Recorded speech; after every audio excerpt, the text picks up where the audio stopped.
नमस्कार दोस्तों। ज्योतिष सीखना एक अच्छी बात है। इस विद्या की साधना में कभी कभी बरसों लग जाते हैं।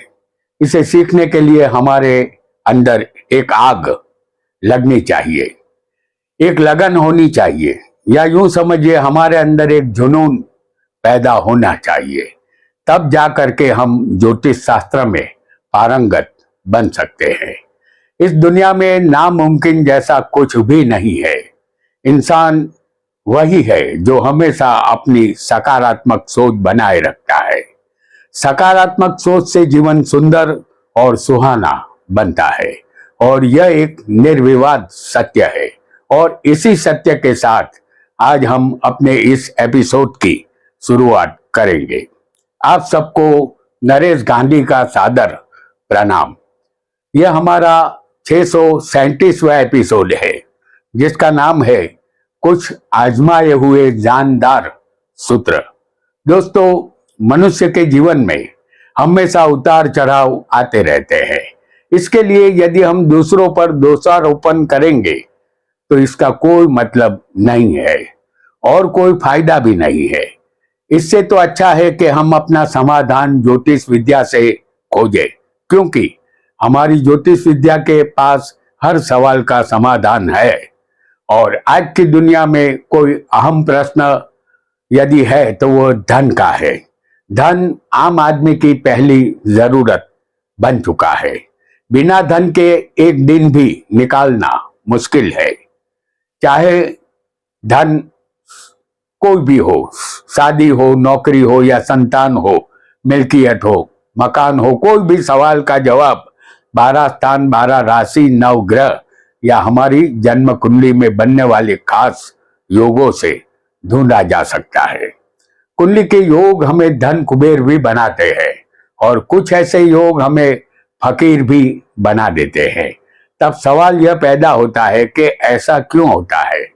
ज्योतिष शास्त्र के मुताबिक हमारे पूर्व जन्म के कर्म ही कारणभूत होते हैं। हमें जन्म ही उस समय मिलता है जब आकाश में कुछ ऐसे खास योगों का निर्माण गोचर में बन रहा होता है, और हमारी कुंडली के ग्रह हमारे लिए एक चौकस मार्ग का निर्माण कर देते हैं, और हमें जीवन भर उसी मार्ग पर चलना पड़ता है। आइए जानते हैं कुछ ऐसे जानदार योगों को जो विश्वसनीय है और सटीक भी है। वीडियो को लाइक करें, शेयर करें और हमारे चैनल ज्योतिष का सफर को सब्सक्राइब करें। धन्यवाद। आपके सामने हमने एक कुंडली बनाई है। जहां लग्न की जरूरत होगी वहां लग्न हम आपको अवश्य दिखाएंगे। आपकी कुंडली में लग्न यहां कोई भी हो, गुरु लग्न में, जैसे हम यहां आपको दिखा रहे हैं, गुरु को लग्न में, नवम में,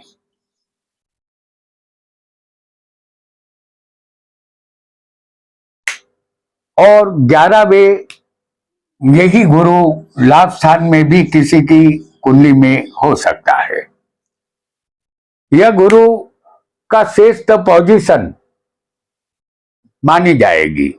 गुरु लग्न में होगा तो उसकी 5वीं, 7वीं और 9वीं दृष्टि संतान, पत्नी और भाग्य पर आती है।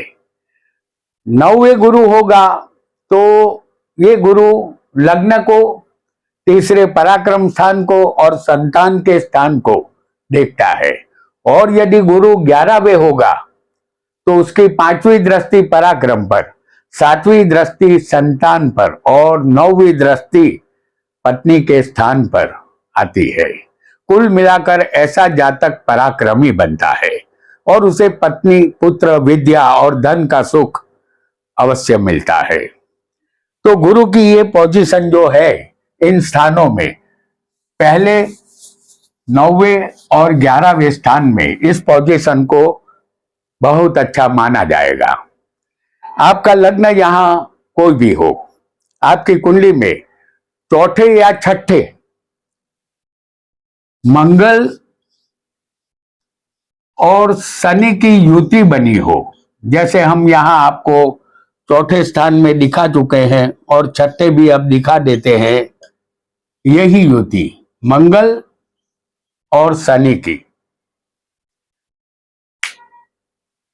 चौथे और छठे स्थान में मंगल शनि की युति होगी तो आपकी पत्नी को गर्भ नहीं रहता, संतान होने में दिक्कत पेश आएगी। यहां संतान विलंब से होगी या संतान नहीं भी हो सकती है, ऐसा समझना होगा।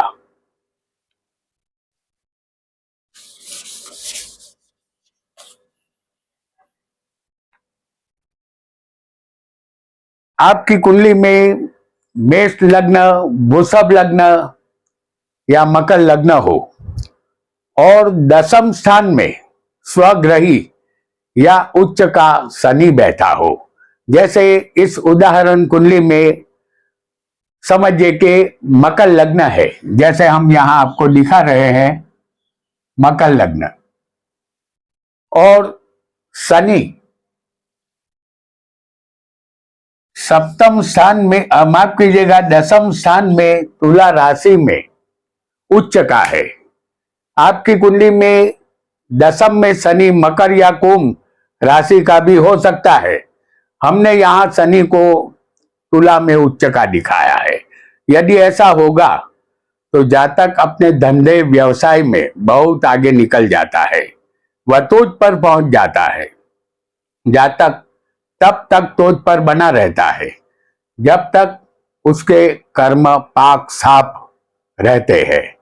जैसे ही उसके कर्म खराब होते हैं, शनि उसे गुमनामी की खाई में धकेल देता है, क्योंकि शनि को कर्म फलदाता कहते हैं और यही स्थान कर्म का होता है।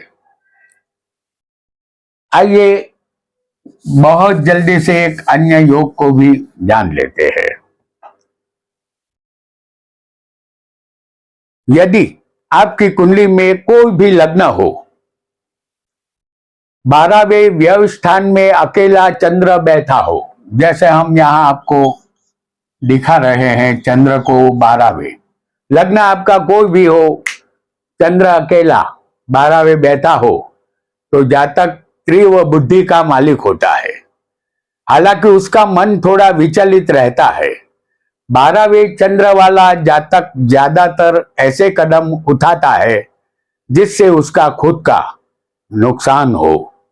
ऐसे जातक को हमेशा कोई भी निर्णय लेने से पहले 2-4 व्यक्तियों की सलाह सूचन लेकर ही आगे बढ़ना चाहिए, खासकर जब व्यापार में रुपया लगाना हो तब, अन्यथा व्यापार में यहां घाटे की शक्यता रहती है।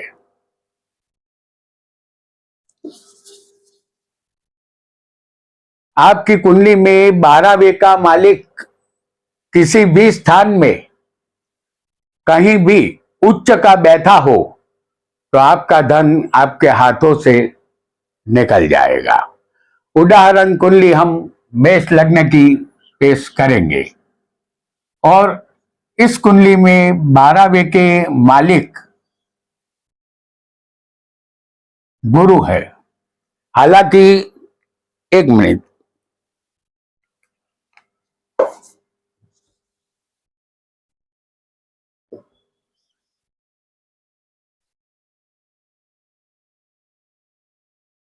इस कुंडली में 12वें स्थान का मालिक गुरु है, जो चौथे कर्क राशि में उच्च का बैठा है। आपको अपनी कुंडली में जो ग्रह 12वें का मालिक बने उसे किसी भी स्थान में बलवान उच्च का समझना है। ऐसा योग जातक का धन खाली कर देता है। यहां मकान मिल्कियत बेचने की नौबत भी आ जाती है। ऐसा इसलिए होता है कि 12वां स्थान खर्चे का है। यहां धन किसी भी तरह खर्च हो जाता है और जायदाद भी खर्च हो जाती है, क्योंकि 12वां स्थान खर्चे का है और खर्चे का मालिक जब कुंडली में बलवान हो तो खर्चा अवश्य होगा, ऐसा समझ लेना है आपको। चलिए आगे बढ़ेंगे। आपकी कुंडली में कोई भी लग्न हो सकता है। लग्न से तीसरे शनि आपकी कुंडली में होगा, जैसे हम यहाँ आपको बता रहे हैं, ये लग्न स्थान है, लग्न से तीसरे शनि आपकी कुंडली में होगा, तो आप शादी के बाद सिर्फ 2 ही साल में पिता बनेंगे।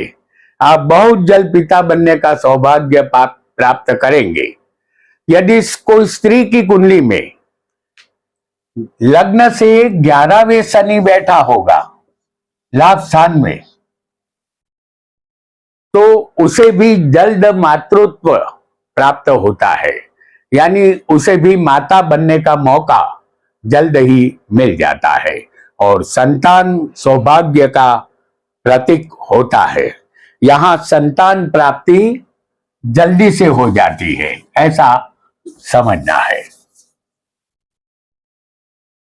आपकी कुंडली में लग्न कोई भी हो, केंद्र में यानी पहले, चौथे, 7वें और 10वें स्थानों में शनि मंगल की युति बनी हो, हम आपको दिखा रहे हैं ये इस युति को, जो पहले होगी, चौथे होगी, सप्तम में होगी, या फिर 10वें स्थान में भी किसी की कुंडली में हो सकती है। तो ये शनि मंगल की युति है केंद्र में, तो आप कभी न कभी धन्ना सेठ अवश्य बनेंगे, क्योंकि शनि मंगल की युति फैक्ट्री का मालिक, कारखानेदार या मिल मालिक जातक को बनाती है। इसे मैन्युफैक्चरिंग योग भी कहते हैं। यह युति जातक को उद्योगपति बनाती है। जातक करोड़पति अवश्य बनता है। हालांकि ये युति सिर्फ केंद्र में ही होनी चाहिए। पहले, चौथे, 7वें या 10वें जिन स्थानों में हमने ये मंगल शनि को दिखाया है, उसी स्थानों में आपको समझना है। आपकी कुंडली में चंद्र कहीं भी किसी भी स्थान में बैठा हो, चंद्र से गिनने पर 7वें स्थान में शनि बैठा होगा। जैसे मान लीजिए कि आपका चंद्र लग्न में बैठा हो, आपका चंद्र वैसे कहीं भी होगा, चंद्र से गिनने पर 7वें में शनि होना चाहिए। यहां देखिए कि चंद्र हमने लग्न में दिखाया, वहां से गिनने पर शनि 7वें में आया। आपका चंद्र किसी भी स्थान में हो, वहां से गिनिए, 7वें में शनि है, तो आपकी पत्नी सदा आपके साथ कलेश करती रहेगी। पत्नी के पास कलेश उत्पन्न करने के अनेकों कारण सदा मौजूद रहेंगे। वह आपकी मानसिक शांति और आपके घर की शांति सदा भंग करती रहेगी। ऐसा चंद्र के ठीक सामने शनि होने के कारण होता है। चंद्र आपका मन है और शनि दुख है, इसलिए जातक को मानसिक दुख यहां मिलता रहता है। आइए बहुत जल्दी से एक अन्य योग को भी समझ लेंगे। एक जानदार सूत्र हम बताएंगे आपको। आपकी कुंडली में केंद्र स्थान में पहला, चौथा, 7वां और 10वां, इसे केंद्र कहते हैं। आपकी कुंडली में केंद्र स्थान में सिर्फ पाप ग्रही बैठे होंगे, तो ये आपके लिए शुभ संकेत नहीं है। यह मेष लग्न की उदाहरण कुंडली हम पेश कर रहे हैं। इस कुंडली में लग्न में हम आपको दिखाएंगे सूर्य और केतु को।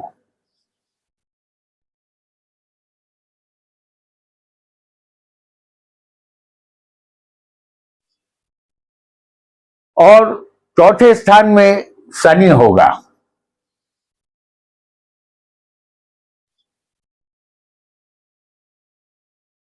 सप्तम में राहु,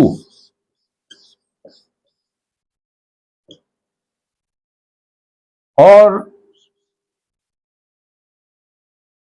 10वें स्थान में मंगल होगा।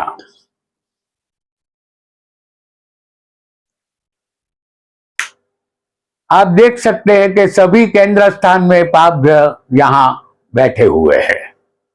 यह एक एग्जाम्पल कुंडली है और ग्रह भी यहां एग्जाम्पल है। यह ग्रह केंद्र में उलट सुलट भी आपकी कुंडली में हो सकते हैं, लेकिन यह पाप ग्रही होने चाहिए। ऐसा जातक अपने जीवन की पिछली अवस्था में दुखी, निर्धन, गरीब और कम नसीब बनता है। उसका जीवन कष्टमयी गुजरता है। आइए बहुत जल्दी से एक अन्य योग को भी हम जान लेते हैं।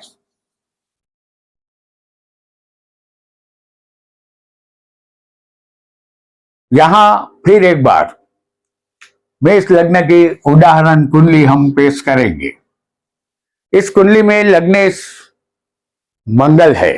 आपकी कुंडली में लग्नेश धन में यानी दूसरे स्थान में, जैसे हम यहां आपको दिखा रहे हैं, लग्नेश मंगल है जो दूसरे स्थान में होगा।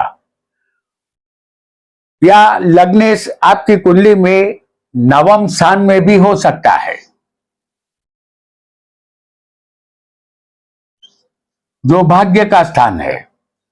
तो दो में से किसी भी एक स्थान में लग्नेश धन में या भाग्य में, दो में से किसी एक स्थान में होना जरूरी होगा। आपको अपनी कुंडली में जो लग्नेश बने उसे धन में या भाग्य में समझना है। यदि ऐसा होगा तो जातक धनवान बनता है, उसे गुप्त धन भी मिलता है। और एक और योग को भी यहां हम जानते चलेंगे।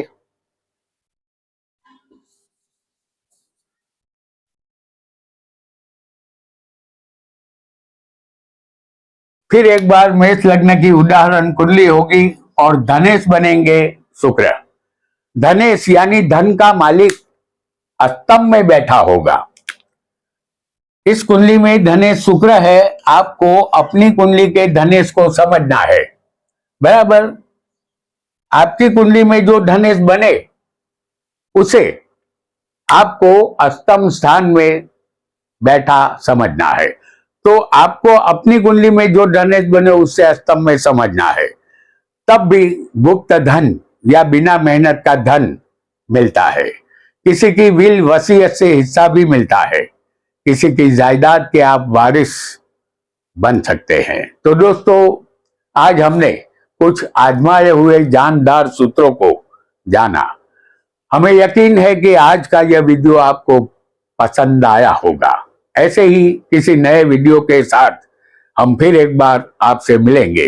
तब तक के लिए आपका बहुत बहुत धन्यवाद, धन्यवाद, धन्यवाद।